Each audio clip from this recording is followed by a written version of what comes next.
Les caves profondes du massif central saharien nous racontent une histoire qui a commencé il y a plus de 6000 ans.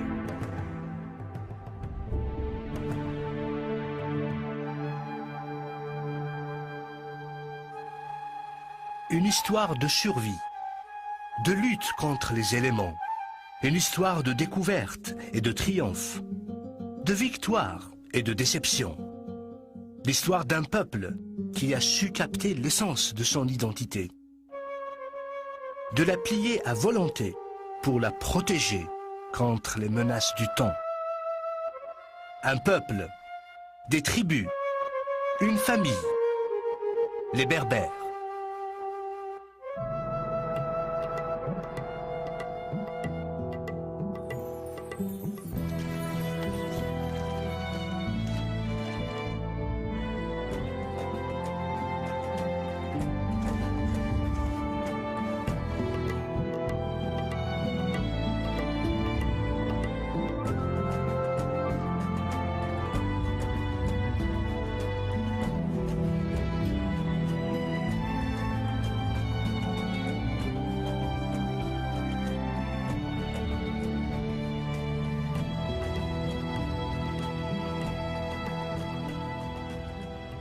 Nous ne savons toujours pas qui, dans l'histoire, a utilisé le terme berbère pour indiquer les populations indigènes d'Afrique du Nord.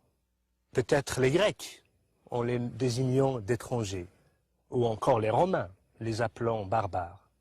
Ce que nous savons, c'est que chaque tribu portait et porte encore un nom propre à elle. Alors que l'ensemble de ces tribus s'identifie au terme Imaziran, homme libre, un nom qui sauvegardera leur place dans l'histoire de l'humanité. Les historiens sont confus sur les origines de ce peuple, si fier et si tenace. Seraient-ils les autochtones de ce pays, comme semblent l'indiquer les stèles et les fresques murales, ou encore un mélange d'immigrants et d'autochtones? Les chercheurs, les anthropologues, les archéologues en général, qui ont fait des études approfondies sur l'Afrique du Nord, ont trouvé que de tout temps, en remontant à 5000, 8000, 10 000 ans, cette terre était toujours habitée. Et on ne voit pas de peuple ayant émigré d'ailleurs pour s'installer sur cette terre. Donc les Berbères ne viennent de nulle part. Ceci dit, ayant un rivage assez long de 3000 km avec la Méditerranée, donc tout le bassin méditerranéen a conflué vers l'Afrique du Nord, et on a vu aussi bien les Phéniciens comme premiers arrivants en Afrique du Nord, ensuite les Grecs, ensuite les Romains, même les barbares des Vikings étaient venus jusque-là, puisqu'il y a eu les Vandales à un moment donné qui étaient arrivés en Afrique du Nord. Donc l'Afrique du Nord a subi, ou plutôt bénéficié, des brassages humains de toute la Méditerranée. Qu'ils soient autochtones ou pas, une chose est cependant certaine, les Berbères ont occupé l'Afrique du Nord depuis plus de 6000 ans. Sur une terre qu'ils adorent, ils demeureront un peuple fier de sa culture et de son héritage. Un peuple qui, malgré les invasions, à travers les millénaires, a su garder et maintenir sa langue et son identité, l'identité berbère. Ce n'est ni la présence, ni encore l'absence de frontières qui aurait réussi à unifier ou à séparer le peuple berbère, puisque ce peuple, de toute son histoire, n'a jamais connu d'unité politique. Les diverses tribus ne s'alliaient que devant un ennemi commun. L'envahisseur, une fois le danger parti, chaque tribu reprenait sa vie, propre à elle. Que ce soit en Libye, en Tunisie, au Maroc ou en Algérie, Les Berbères qui s'étaient bien établis comme bergers et fermiers retournaient chez eux, dans leurs villages et forteresses qu'ils avaient érigés très loin dans les montagnes, vers les pics les plus inaccessibles. Certains ont trouvé refuge dans les îles Canaries et l'île de Djerba. Aujourd'hui, leurs descendants continuent à vivre dans ces régions lointaines.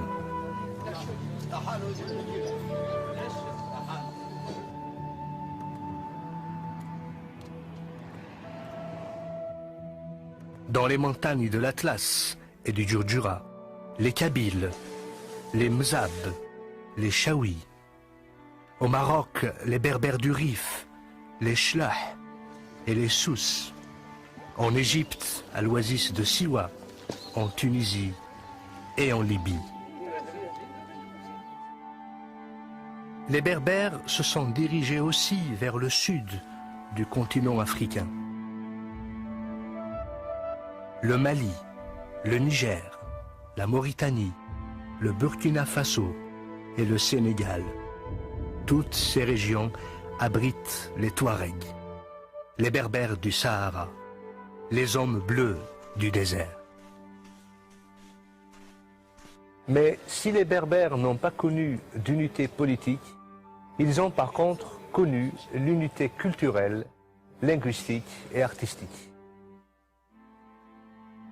Dans les signes géométriques qui garnissent leurs poteries, leurs tapis, leurs bijoux, signes mystérieux et inconnus qui cachent une histoire commune.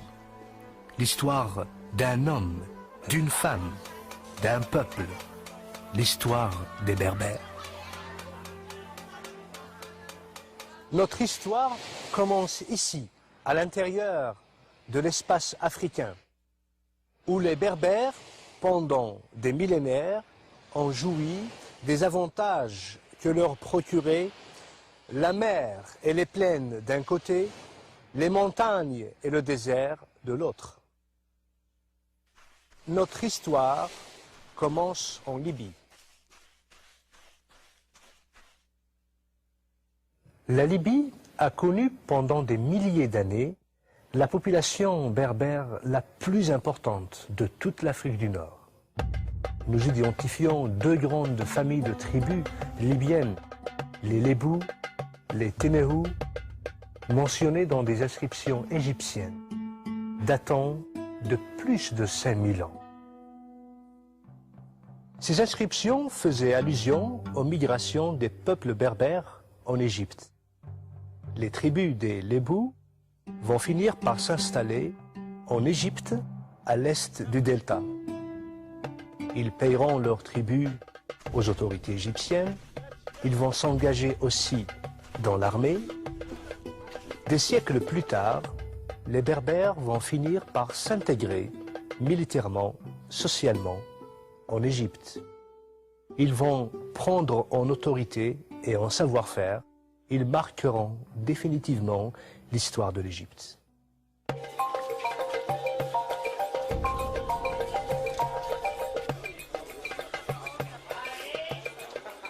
L'Égypte est aujourd'hui un pays cosmopolitain qui comprend une population urbaine et agricole.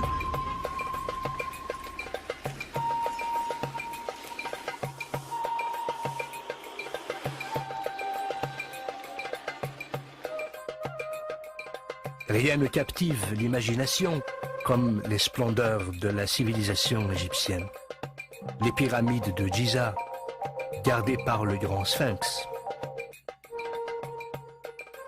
Les temples massifs de Luxor et de Karnak, garnis d'inscriptions diverses, détaillant avec précision les événements marquants de l'histoire de l'Égypte. L'Égypte des pharaons.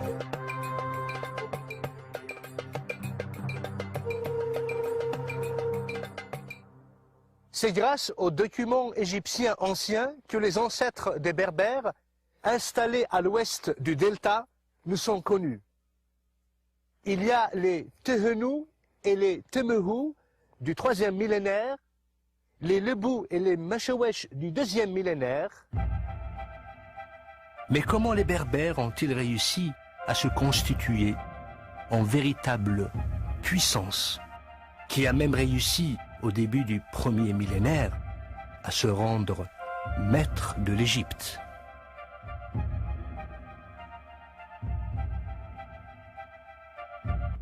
À la mort du pharaon Psissène II, l'Égypte était déjà en déclin. La corruption politique avait laissé le pays dans un état de désarroi. C'est durant cette période que Sheshonq Ier est parvenu au trône, mettant fin à la 21e dynastie et marquant le début de la 22e, la dynastie libyenne. Sheshonq n'était pas étranger à la cour royale. Général en chef des armées et conseiller personnel de Pharaon, il avait complètement gagné sa confiance. Il avait même épousé sa fille, Matka. De son beau-père Psissène II, Sheshonq avait hérité d'un royaume déjà affaibli. Mais Sheshonq n'était pas un homme à se laisser faire.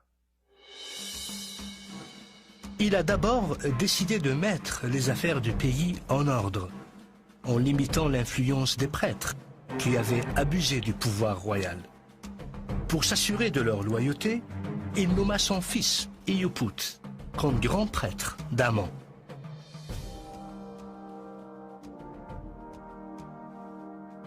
Sheshonq comprenait très bien que le pouvoir du pharaon dépendait du soutien de son peuple et de celui de la noblesse en particulier.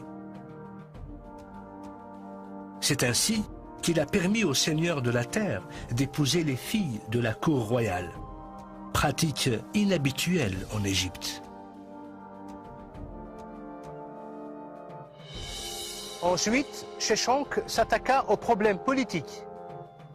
Il réussit ainsi à mettre fin aux divisions qui rongeaient l'Égypte durant la 21e dynastie. Il réunit une Égypte divisée entre Thèbes au sud et Tani au nord et établit ses fils dans des positions importantes, ce qui lui a permis d'exercer un pouvoir total dans les régions sensibles du pays. Sheshonq réalisait que la foi du peuple dans le royaume ne pouvait être solidifiée qu'en ravivant la puissance et la gloire que l'Égypte avait connues jadis. Il a repris alors une politique d'expansion et mena en Palestine une campagne victorieuse qu'il a commémorée et célébrée en entreprenant un programme de construction ambitieux dans le temple d'Amon-Ré à Karnak. C'est ainsi que Sheshonq a su consolider son autorité à la base, marquant un nouvel âge de prospérité dans un pays qui agonisait. Finalement, Sheshonq a noué des liens commerciaux étroits avec la cité. Finalement, Sheshonq a noué des liens commerciaux étroits avec la cité phénicienne de Byblos, des liens qui s'avéreront être profitables aux deux royaumes. Sheshonq est mort en 924 avant Jésus-Christ, après un règne de 21 ans, laissant derrière lui un pays prospère. À ses funérailles, l'Égypte pleura la perte d'un de ses plus grands pharaons. Son fils, Osorkon, lui a succédé. Plusieurs autres rois ont honoré sa mémoire en adoptant son nom. On se souviendra toujours de Sheshonq comme étant le roi qui a aidé l'Égypte à retrouver sa gloire et sa stabilité.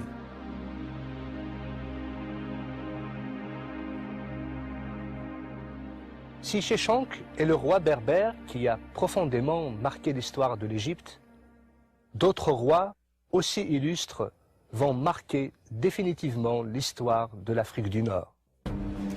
5 rois berbères vont passer de l'histoire à la légende. Ils se sont attelés à défendre l'identité de leur peuple et la souveraineté de leur territoire face à l'envahisseur romain.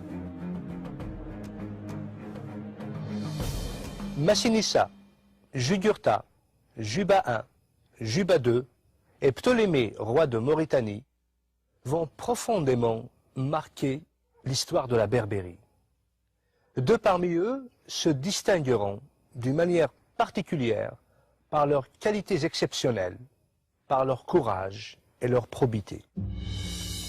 L'un d'eux s'est surpassé dans le combat et les conquêtes militaires. L'autre va se distinguer en promouvant la renaissance des arts et des lettres. Le premier est un homme de guerre, le second un homme de paix. Pourtant, ça sera l'œuvre du premier qui aura permis au second de propulser le royaume de Numidie vers l'apogée de sa gloire.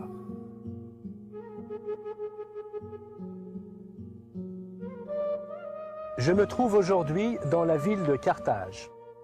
Carthage est une ville qui a joué un rôle primordial dans l'histoire des Berbères. La Carthage d'aujourd'hui est une ville en ruine, des ruines qui datent de l'Empire romain. Mais la vraie ville de Carthage, la Carthage phénicienne, est ensevelie sous les décombres romaines. Pourquoi? Parce que pendant 4 siècles, Carthage avait défié la puissance de Rome. Au 8e siècle avant Jésus-Christ, les Berbères et les Carthaginois ont établi des relations amicales. L'Afrique du Nord regroupait 3 royaumes berbères. Les Maures à l'ouest, les Masaciles au centre et les Massiles à l'est. Carthage, quant à elle, est devenue un centre de savoir et de culture. Une ville digne d'éduquer les princes et les rois. Ce n'est donc pas du tout surprenant que le roi berbère Massile Gaïa ait envoyé son fils Massinissa afin qu'il y poursuive ses études. Là-bas, Massinissa recherche une éducation d'aristocrate et par la même occasion tombe amoureux de Sophonisbe, la fille du général Asdrubal, nièce du général carthaginois Hannibal. Ces 2 jeunes gens décident de se marier, union qui ne manquera pas de solidifier les relations entre le royaume massile et Carthage. Malheureusement, un nouveau conflit éclate entre les Romains et les Carthaginois avant que le prince berbère et la princesse carthaginoise puissent célébrer leurs noces. À la demande du grand Hannibal, le roi berbère Gaïa envoie son fils Massinissa à la tête de l'armée massile prêter main forte aux Carthaginois en Espagne. Au combat, Massinissa reçoit une nouvelle tragique. Son père est décédé et son oncle a usurpé le trône. Massinissa ne tarde pas à réagir. Il débarque immédiatement dans le pays des morts, dont le souverain lui fournit une escorte de 4000 cavaliers. Coup de théâtre. L'oncle de Massinissa, à son tour, meurt. Son fils, Lacumaces, lui succède. Trop jeune pour le trône, son tuteur Mazétul va prendre à charge les affaires de l'État. Il va ainsi demander renfort à Syphax, le roi des Masaciles, ennemi juré de Gaïa. À la première bataille contre l'armée de Lacumaces, Massinissa est vainqueur. Il va accorder la grâce à Lacumaces.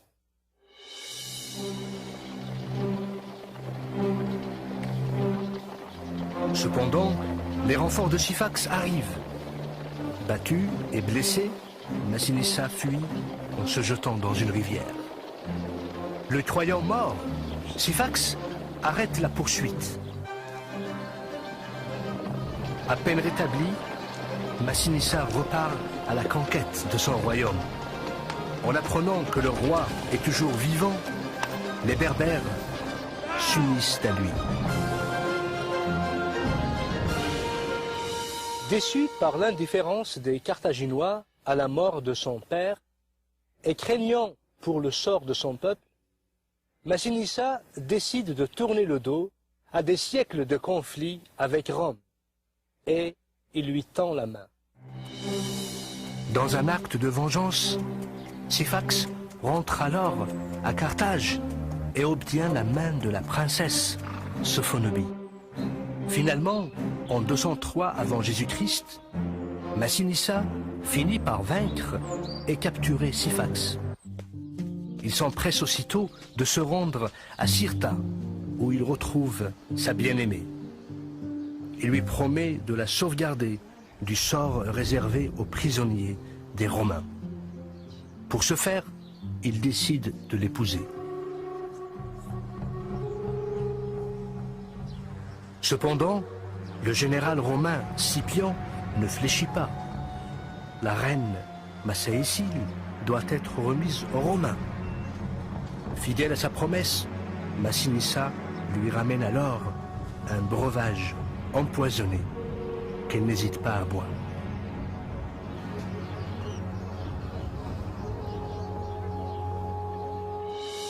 Le jour suivant, devant l'assemblée des troupes, Scipion décerne à Massinissa le titre de roi et lui remet la couronne et le sceptre.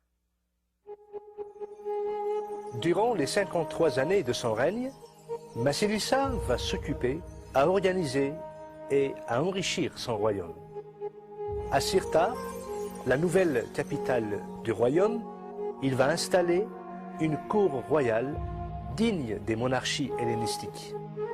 Cirta va devenir un centre prospère du royaume massile. Cependant, Massinissa ne va pas négliger le reste du pays. Il va développer l'agriculture. Avec sa stratégie et son savoir-faire, l'Afrique du Nord va devenir le grenier à blé de Rome. Il bâtira ensuite une puissante flotte marchande et militaire. La flotte marchande garantira une économie stable au pays. Celle militaire garantira la sécurité des frontières. L'œuvre de Massinissa est considérée grandiose. À sa mort, son royaume s'étend de l'Algérie jusqu'en Libye. En guise de reconnaissance, le peuple élèvera en sa mémoire un temple à Douga.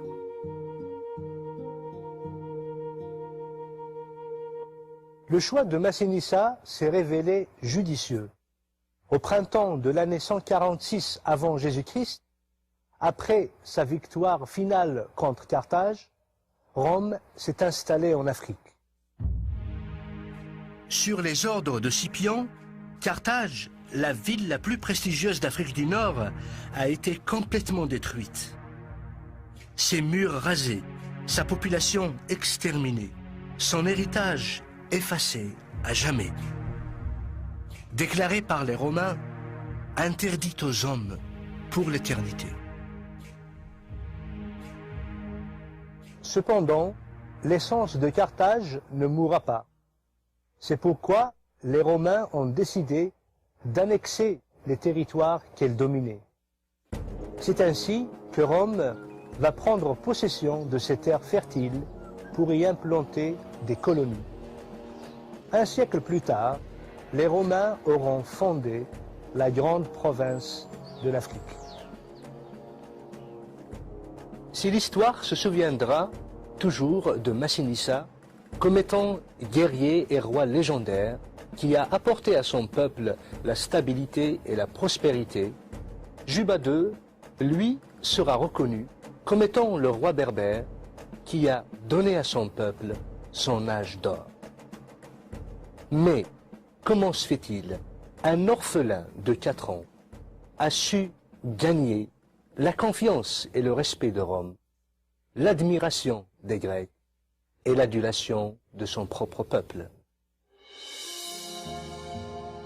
C'est à la mort prématurée de Juba I, roi de Numidie, que Jules César rentre à Rome avec le jeune prince Juba II et charge sa nièce Octavie de l'élever. À Rome, et sous l'œil vigilant d'Octavie, le petit prince berbère reçoit l'éducation de la grande noblesse romaine. Ce faisant, Juba découvre une aptitude exceptionnelle à l'étude. Après l'assassinat de Jules César, le frère d'Octavie devient le protecteur du jeune prince. Juba II, à l'âge de 15 ans, revêt la toge du citoyen romain. Juba ne tardera pas à combattre aux côtés d'Octave. Il participera d'ailleurs à la fameuse bataille d'Actium, où la reine d'Égypte Cléopâtre et le général romain Marc-Antoine seront vaincus. Marc-Antoine étant l'ancien époux d'Octavie. Le couple vaincu préférera le suicide à la honte d'être pris prisonnier.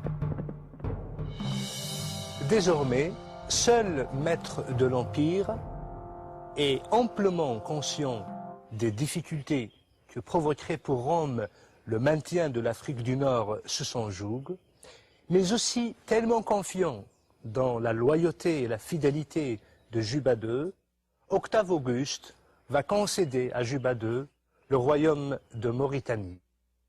Juba II, une fois installé sur le royaume de la Mauritanie et à la ville de Yol, la côte occidentale de l'Algérie actuelle, il rebaptisera cette ville du nom de Césarée, en hommage au nouveau César, Octave Auguste. Sous le règne de Juba, Césarée deviendra une superbe ville et une plaque tournante du commerce et de la culture méditerranéen. Juba II y bâtira aussi des jardins, des temples et des amphithéâtres.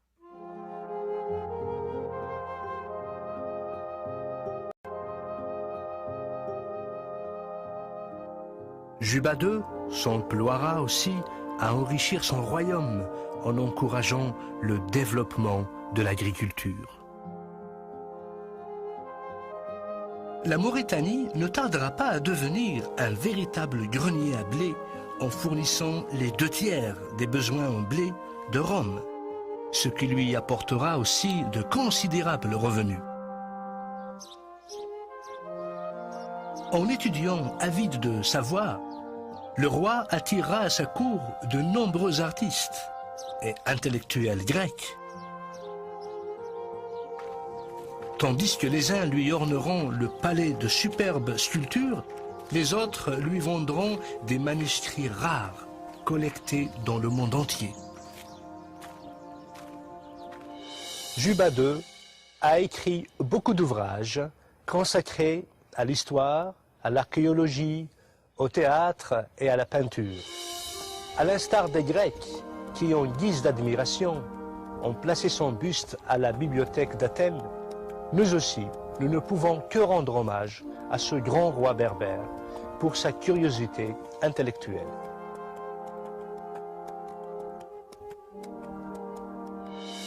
Destin fabuleux et admirable que celui de ce jeune prince berbère, prisonnier des Romains, qui a su plier sa destinée pour devenir l'un des rois les plus brillants de son époque. Juba II a su réunir et diffuser les composantes de la culture méditerranéenne. Il reste pour son peuple un sujet d'admiration et de respect. Juba II est l'exemple idéal de ce que la royauté a de mieux à offrir.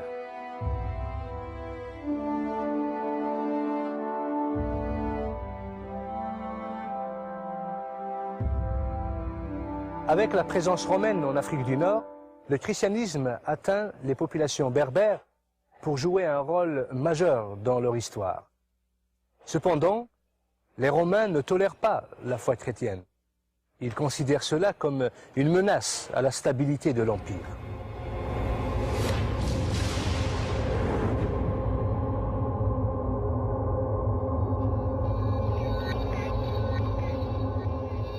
La croyance en la foi chrétienne coûtait cher aux Berbères.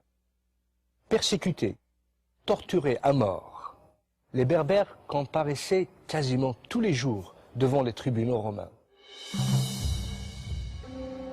Décapités, livrés dans les amphithéâtres aux bêtes féroces, brûlés, crucifiés. Malgré tout, les Berbères chrétiens sont restés fermes dans leur foi. La souffrance et la torture ont ouvert grand les portes à un réveil accompagné d'une grande détermination à tenir ferme. Ainsi, les Berbères ne vont pas uniquement donner un grand nombre de martyrs à la foi chrétienne, mais aussi la crème des philosophes et des penseurs qui vont par la suite consolider la chrétienté et défendre la foi face aux persécuteurs et face aux hérésies. Tertullien, Saint Cyprien et Saint Augustin laisseront leur marque sur l'histoire du christianisme. C'est à cette période noire de persécution de l'Église en Afrique du Nord que naquit à Carthage Tertullien. Tertullien, un des pères de l'Église d'Afrique du Nord, était doté d'une formation de jurisconsulte. Il s'intéressera aussi à d'autres disciplines, la poésie, la philosophie, l'histoire. Il va étudier les Grecs et les Latins. Il est d'une érudition remarquable. Il va par la suite défendre l'Église et la foi face aux persécuteurs et face aux hérésies. Tertullien est parmi les hommes prépondérants de l'Église en Afrique du Nord. Il est un témoin fidèle et courageux de la foi chrétienne. Il est l'avocat des martyrs par excellence. Le fait que les martyrs semblaient accepter sans discussion leur condamnation le révoltait. Il rompra avec cette soumission passive et contribuera ultimement à la défaite du paganisme. Tertullien se révoltera d'abord contre un paganisme d'État intolérant qui refusait le droit de citoyenneté aux chrétiens. Ensuite, contre une hiérarchie ecclésiastique qui faisait des concessions et se compromettait avec les puissances du siècle. Tertullien est considéré comme le fondateur de la théologie biblique.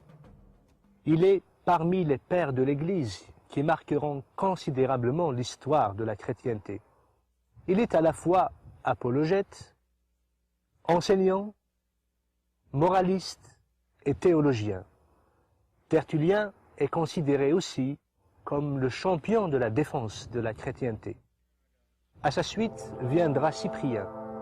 Lui, il va s'atteler au sujet de l'unité de l'Église. Cyprien est issu d'une famille de la haute bourgeoisie carthaginoise.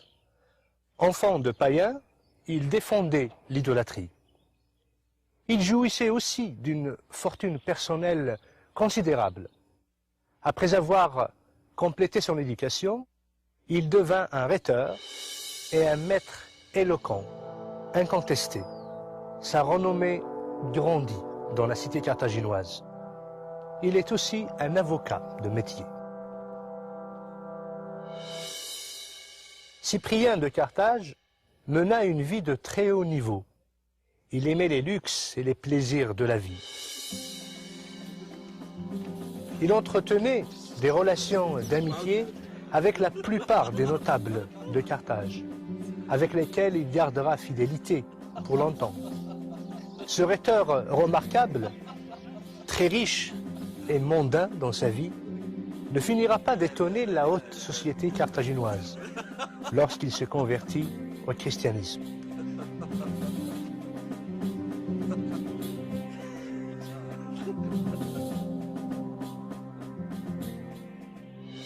Une fois converti, Cyprien va distribuer toutes ses richesses aux pauvres. Dans un de ses traités, Saint Cyprien explique sa conversion. J'errais à l'aveugle dans les ténèbres de la nuit. Je flottais à la dérive, ignorant de ma vie, étranger à la vérité et à la lumière. Cyprien est élu évêque de l'église de Carthage.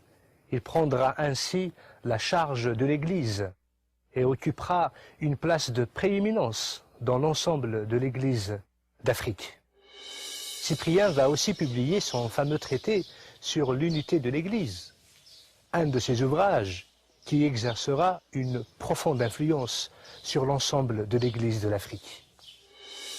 En 258, Cyprien, évêque de Carthage, sera arrêté et condamné à mort. Un nouveau nom s'ajoutera à la liste des martyrs de l'Église.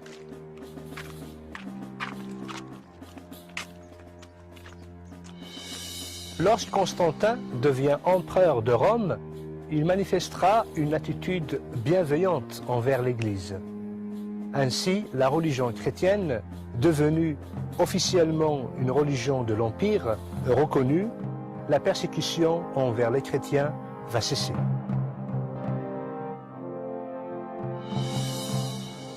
De toutes les figures éminentes de l'Église berbère, un homme se distinguera parmi tous les autres, Saint Augustin d'Hippone, le père de l'Église chrétienne par excellence. Né à Tagaste, en Algérie, au sud du port d'Hippone, il passe une enfance heureuse. Plus tard, il se rappellera de l'extraordinaire lumière africaine. Cette lumière inonde tout ce que nous voyons, se glisse partout où la découvre le jour. Elle me pénètre de 1000 manières. Élève studieux, Augustin poursuivra ses premières études à Tagaste, jusqu'à l'âge de 16 ans. Sa mère, qui est une fervente chrétienne, voudrait pour lui une formation chrétienne. Son père, qui est un propriétaire terrien et païen de tradition, rêvait pour son fils d'une formation de rhéteur ou d'avocat. À l'âge de 17 ans, Augustin se retrouve à Carthage pour une durée de près de 12 années, où d'abord il est étudiant, par la suite professeur. En 383, saint Augustin s'établit à Rome. Par la suite, il obtient un poste de rhéteur à Milan. Ce n'est que là-bas, à la lecture d'une des épîtres de l'apôtre Paul du Nouveau Testament, que Augustin se sent un appelé à une autre vie, une autre destinée. Élaborant ses dialogues philosophiques, saint Augustin poursuivra sa marche sur les sentiers de la vérité. Un an plus tard, il est baptisé à Milan. Cet heureux événement marquera pour lui l'engagement à la vie parfaite. C'est ainsi qu'il condamnera désormais sa vie antérieure. Quelque temps plus tard, Augustin va perdre d'abord sa mère, ensuite son fils, des coups durs et successifs qui le marqueront brutalement. Par la suite, une fois installé à Tagaste, Augustin va renoncer à tous ses biens et à sa vie antérieure pour servir désormais Dieu. Appelé comme prêtre au service de l'Église, saint Augustin finira par devenir l'évêque de l'Église d'Hippone. À sa mort, saint Augustin laissera une œuvre littéraire monumentale d'environ 93 ouvrages, répertoriés dans un ensemble de 252 livres. La joie, c'est le fait que l'homme connaisse la vérité. Augustin a donné l'occasion à tous ceux d'Afrique du Nord de le réaliser. Il était en Algérie et ensuite il est allé à Carthage pour enseigner la rhétorique. Dans toutes les étapes de sa vie, il disait que la vérité est disponible pour tout le monde. Connaître le Seigneur, c'est cela la vérité que chacun doit rechercher. Ensuite, il dit quelque chose de très important, le fait que le bonheur est de vivre en harmonie avec ce qui relève de son être intérieur. Où se trouve la sagesse? La sagesse est à l'intérieur de soi. La sagesse se trouve dans l'être profond intérieur. L'homme doit rechercher la vérité à l'intérieur de lui-même et non pas à l'extérieur. Saint Augustin a sans doute été l'un des plus illustres représentants de la chrétienté dans l'Antiquité. C'est lui qui, de toutes les églises du monde antique, a haussé l'église d'Afrique au premier rang, malgré toutes ses misères. On ne connaît guère d'exemple d'un homme aussi prodigieux qui aurait possédé tant de qualités d'esprit et de cœur, une capacité de travail prodigieuse, une telle souveraineté dans le service, dans le ministère. Saint Augustin aura marqué de son empreinte l'histoire de l'Église. Son rôle était de combattre le doute chez les hommes. Il voulait leur dire que la vérité existe. Contrairement à ce que disaient les néoplatoniciens qui pensaient que ce ne servait à rien de connaître la vérité et que personne ne pourra la découvrir. Lui, il va donner l'opportunité et l'espoir que les hommes pourront trouver la vérité s'ils la cherchent avec persévérance.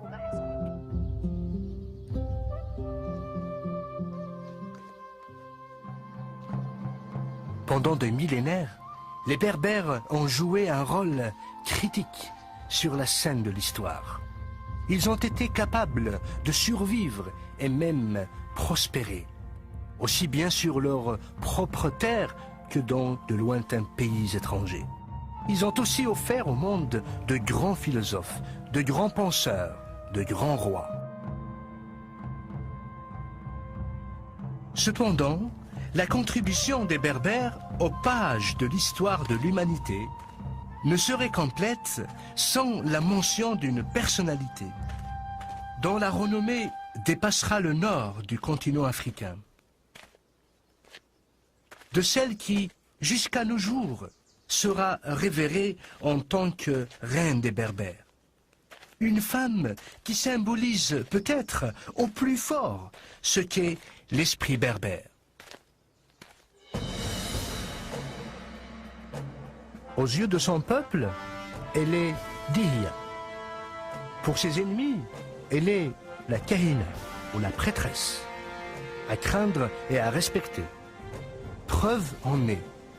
Les envahisseurs arabes qui commençaient à se rapprocher venant de l'Est ont compris que l'Afrique du Nord ne tomberait pas entre leurs mains qu'à la défaite d'un ennemi aussi redoutable.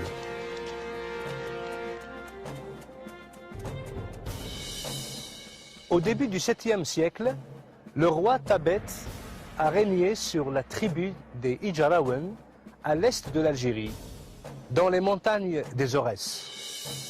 Sous son règne, le royaume a connu la paix et la prospérité. Le peuple attend avec impatience la naissance de l'héritier du trône. Un vœu qui sera bientôt exaucé. Malheureusement, l'apparition d'une nouvelle vie en cause la perte d'une autre. La reine vient de mourir en accouchant. Le roi apprend qu'il est le père d'une petite fille, mais qu'il a aussi perdu sa bien-aimée. En portant ce bébé si délicat entre ses bras, il ne pouvait pas connaître le rôle crucial qu'allait jouer cette princesse dans l'histoire de son peuple. Dihya reçoit une éducation digne des plus grands princes. Douée d'une grande intelligence, elle apprend à monter à cheval et à combattre. Papa! Tous les membres de la tribu savent qu'elle pourra facilement devenir une adversaire redoutable dans les batailles. Bientôt, elle connaît chaque coin, chaque arbre du massif de l'Aurès. une qualité qui lui sera très utile lorsqu'elle sera devenue une guerrière redoutée.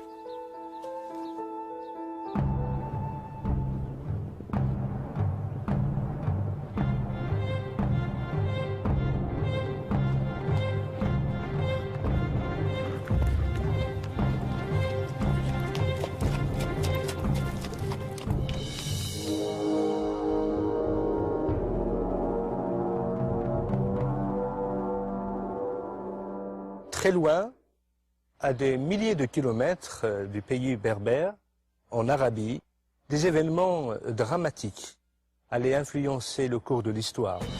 Ils influenceront bien sûr le destin de la princesse Dihya.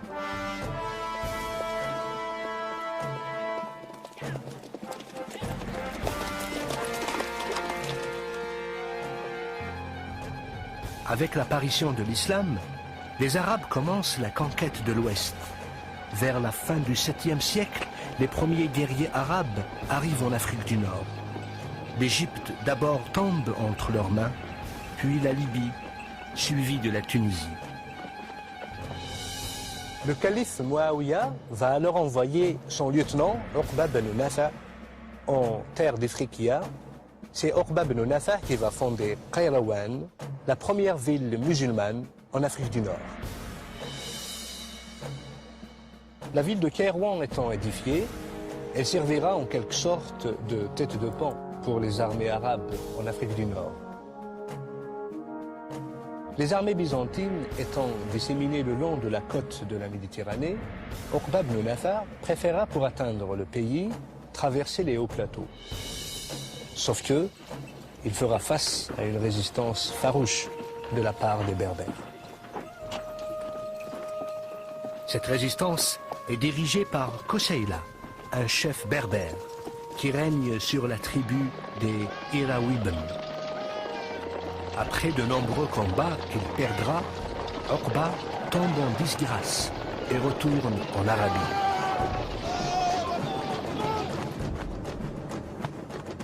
Lorsqu'un nouveau calife s'empare du pouvoir, il envoie Uqba de nouveau à la tête d'une puissante armée pour conquérir le continent africain. Cette fois-ci, Uqba est mu par un désir de vengeance personnelle. Il est un homme à ne pas se laisser battre. Sentant la menace s'approcher, Koseila va demander de l'aide aux tribus des Ijarawan. Tabet arrive à la tête de l'armée, accompagné de la princesse Dihya. Le choc a eu lieu à Tehouda et la chute de Kairouan prouvera une victoire glorieuse pour les Berbères.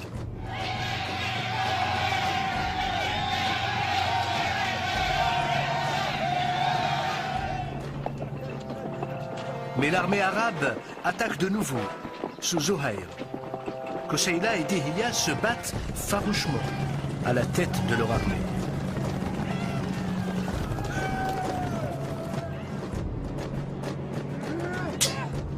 Malheureusement, cette bataille coûte cher. Elle y réclamera la vie de Koseila.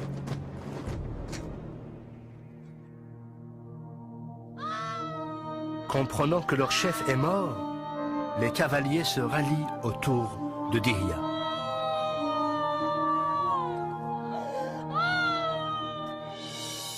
Quelques années plus tard, de nouveaux guerriers arabes vont pénétrer l'Afrique du Nord. Cette nouvelle armée sera conduite par le guerrier Hassan ibn Norman.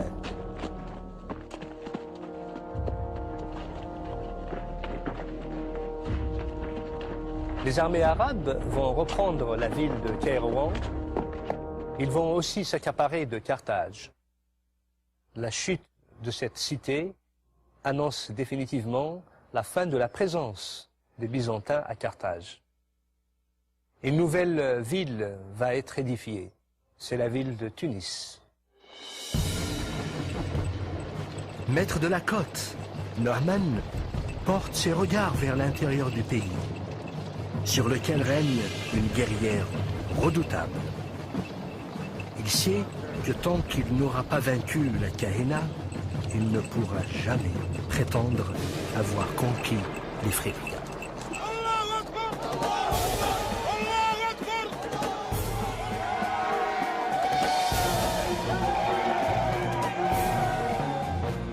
Il se dirige donc avec son armée vers l'Aurès. Mais en chemin, la Kahina le rejoint à la tête d'une grande armée, dans laquelle se distinguent des femmes guerrières, des Amazones berbères. Les deux armées se rencontrent. Les Arabes avaient sous-estimé la force et l'ordre de l'armée de la Kahina. Après une bataille vicieuse, les guerriers arabes sont obligés de se replier. L'armée de la Kahina les poursuit. Dihya s'installe alors dans un amphithéâtre qu'elle transforme en forteresse.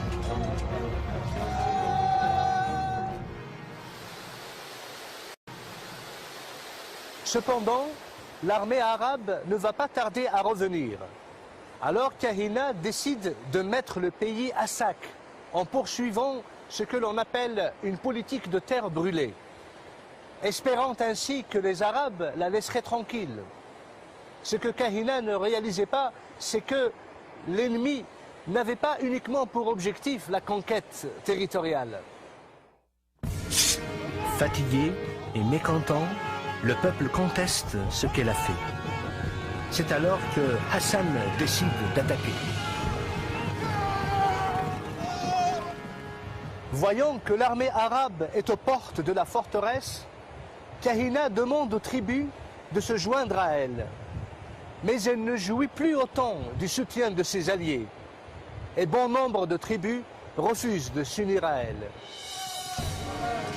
La reine résiste pendant 2 semaines aux troupes qui attaquent la forteresse. Mais elle réalise qu'elle ne pourra pas tenir plus longtemps. Elle prend alors une décision. Elle ne veut plus que ses fidèles compagnons perdent leur vie pour une cause perdue. Voyant qu'ils sont à bout, elle leur demande de baisser les armes. Les guerriers berbères ne veulent pas se rendre et refusent que leur reine se sacrifie pour eux. Néanmoins, avec la même obstination qui l'a poussé à combattre les armées arabes pendant des années, d'abord aux côtés de son père, par la suite aux côtés de Kousseïla, et finalement seule, elle réalise et comprend la nécessité du sacrifice. Dihya quitte seule la forteresse au petit matin, pour aller une dernière fois fouler le sol de son cher pays. Elle y trouve un puits pour y étancher sa soif.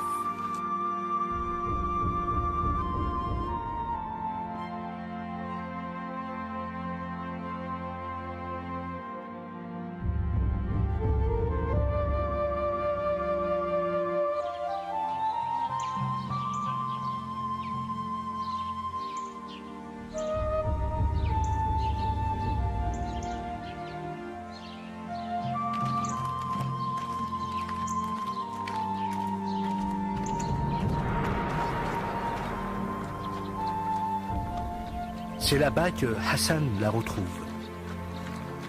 La Kahina, reine des Berbères, qu'il avait combattue plus farouchement que n'importe lequel de ses adversaires.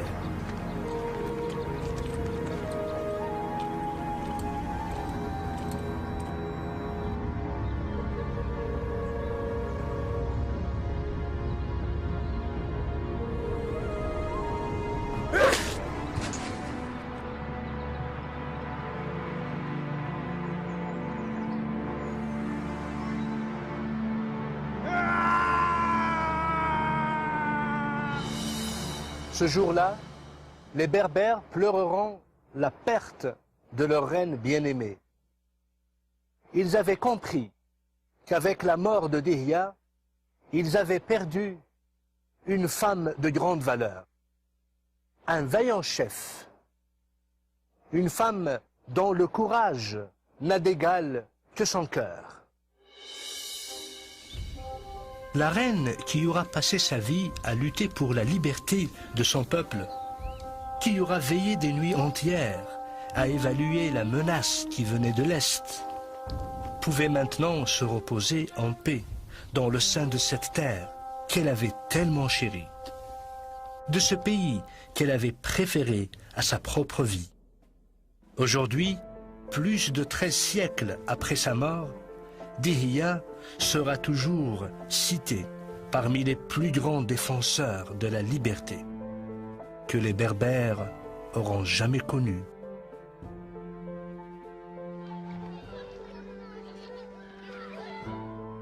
Malgré la victoire finale des Arabes, l'héritage de Dihya demeure vivant jusqu'à nos jours. Héritage qui s'exprime par la survie même du peuple berbère. Son désir persistant de maintenir son identité et sa culture. Sa langue, unique au monde. Ses symboles, ses dessins. Par tout ce qui fait de lui le peuple berbère. En émigrant dans un pays étranger, ils ont été facteurs de prospérité à la civilisation égyptienne. À travers la bravoure et les brillants stratagèmes de leurs rois légendaires, ils ont survécu les terribles conséquences des guerres puniques, suivies de siècles de domination romaine. À la cause chrétienne, ils ont offert nombre de martyrs, sans pour autant abandonner leur foi. Sous la conduite d'une grande reine, ils se sont imposés comme un barrage de taille à l'envahisseur arabe. Kabyle, Chaoui, Mouzabit, Touareg, Shlah, Souss, Rifi, Chenois, Nfoussa, Djerbi, Zarawa, Sioui et Canari, que ce soit en Algérie, au Maroc, en Tunisie, en Libye et partout dans le Sahara d'Afrique, et même jusqu'aux îles Canaries. Les Berbères demeurent la preuve que les siècles et les millénaires ne pourront effacer une réalité primordiale. Le fait que les Berbères sont et demeureront toujours des hommes libres, immézérons.